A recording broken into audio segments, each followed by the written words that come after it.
Margaret was 73 years old and lived alone in a small house with a garden she tended every morning.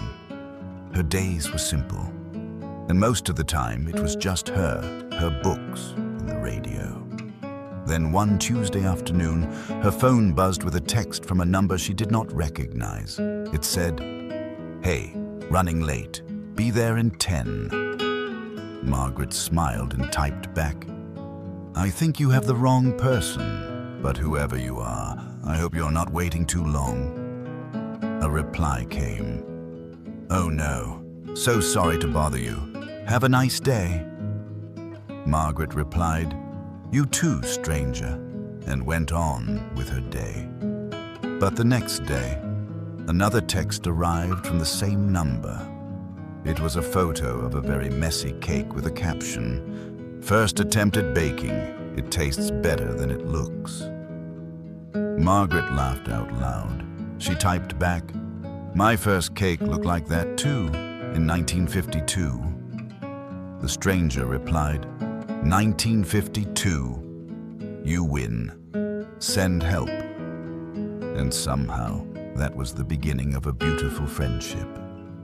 His name was David. He was 28, lived in a different city, and had accidentally typed one wrong digit when texting his friend. But instead of correcting the error and moving on, he kept replying, and so did Margaret. They started sharing small things, a funny bird in David's backyard, a photo of Margaret's roses, David's terrible attempts at cooking, Margaret's memories of her late husband. The texts became longer, then daily, then the best part of both their days. David told Margaret about his job, his worries, his fear that he wasn't doing life right. Margaret told David about raising children, losing love, and learning to be alone. They never planned this friendship. It just grew, like Margaret's roses, one quiet day at a time. Months passed, then a year, then 2. They never exchanged last names. They never looked each other up. They just trusted the small space between their 2 phones. Then one morning, David texted, "I have a crazy idea. What if we finally meet? There's a little tea shop near the train station in your city. I'll come to you." Margaret smiled at the message and didn't hesitate for long. She typed back one word. "When?" The day arrived. David got there a little early and sat by the window, watching the door with the quiet excitement of someone about to meet an old friend for the first time. Then the door opened. An elderly woman walked in, looked around, and caught his eye. She smiled. He stood up.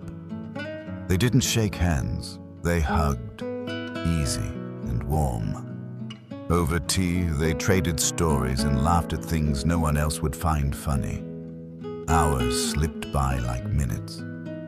And as the afternoon light stretched long across the little tea shop, something became beautifully clear. This friendship had quietly changed them both. Margaret, who had grown so used to silence, had found her voice again.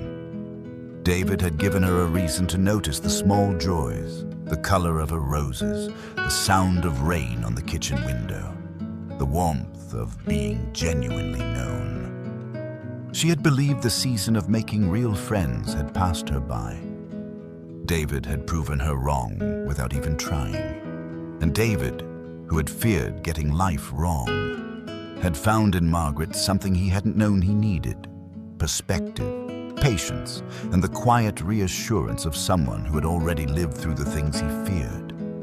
She never told him what to do. She simply listened, shared, and laughed with him. And that was always enough. That is what true friendship does. It doesn't ask you to be younger or older, wiser or simpler. It meets you exactly where you are. Sometimes the best people walk into your life by accident. They take a wrong turn. They dial a wrong number. They sit next to you on a bench. And if you're paying attention, if you're willing to reply, they become family, not by blood, by choice. So answer the wrong number. Say hello to the stranger. You never know, they might be the friend you've been waiting for your whole life. Thank you for watching Wise Waves. I'll see you in the next story.